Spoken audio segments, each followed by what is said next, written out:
I thought that was an excellent beginning to show us his routine. He's a prepared person by the books. Seems like a routine that goes exactly the same way every day until that one day that shakes it up. And it was interesting to use that routine with the absence of the character to show us how long it has been since he's been home and how that continues to loom and become more serious. I thought that was really interesting ideas of hunter versus prey, about whose domain it is, and interconnectedness, and the ideas of isolation in that, which sometimes is a brilliant thing for creating art, but also can be detrimental to your survival in this. Really gorgeous shots of the environment to show its vastness and its beauty despite the looming threats that lurk, and the vastness also really connected to the heightened tension of seeing how almost impossible it seems like he would escape. Really, really interesting. I loved how it started off with kind of like the aggressive alarm. And you kind of saw his, I guess, daily routine, or at least routine in some kind of sense. And they obviously tell you that he's a writer. And you kind of draw the parallels of him going out into the forest to find some sort of inspiration or something along those lines. And then you could see the change from him trying to get help with the whistle, and then him kind of giving up on the idea of being rescued in a way and choosing to write kind of like a final goodbye, I would imagine, or any kind of last words, as it were. I can't quite figure out what the other man experienced when he saw what he saw, if he fully saw him laying there, if he assumed that he was dead already, if he thought that he was some sort of vampire the way that he sat up at the end. Not vampire, I'm sorry, zombie, because clearly that's a distinction that needs to be made.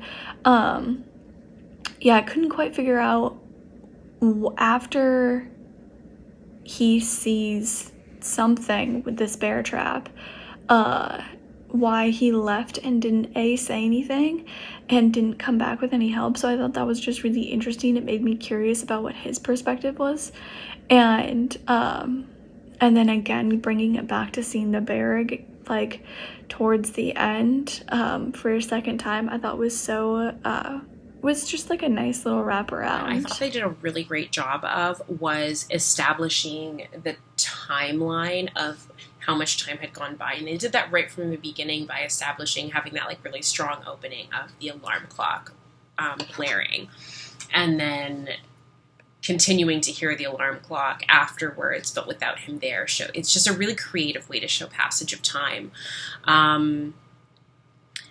I loved getting to see this bear. I assume it was a real bear. It looked real to me.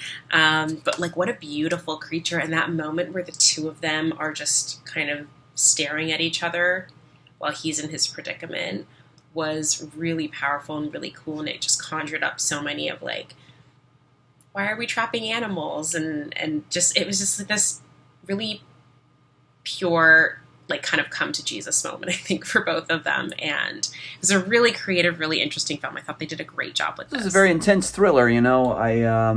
I hate to see the fellow get trapped there, but you know, as a writer, it seemed like he you know, did what he could to make meaning out of the situation.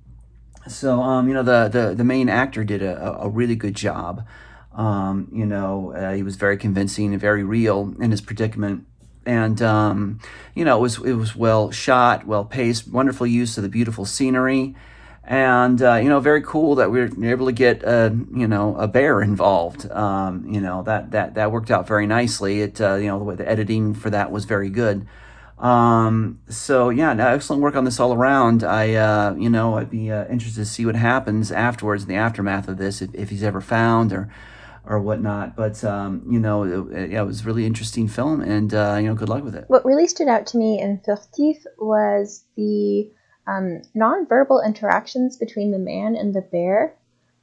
I felt like there was so much like emotion captured there and so much irony created as a result of the camera shots between the bear and the man.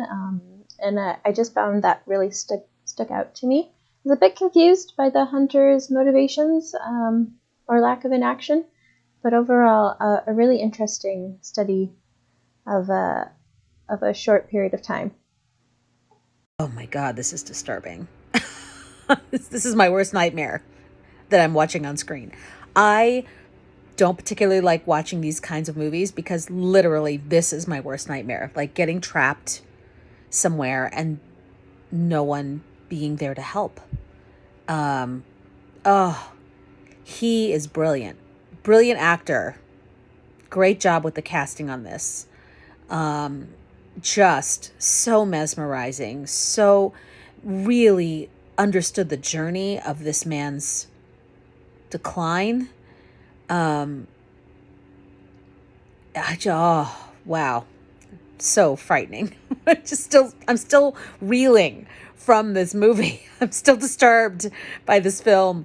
The location was gorgeous, beautiful forest, really felt remote, which was great. I don't know if that was just somebody's backyard or if that was a real forest that you shot in, but it was really fantastic. The direction is excellent, really great. The editing, fantastic. The lighting was awesome through the progression of the storyline. Really loved this. Just really loved this and really hated it at the same time because it's my worst nightmare. But that's what made it so good. So congratulations. Congratulations. It's great.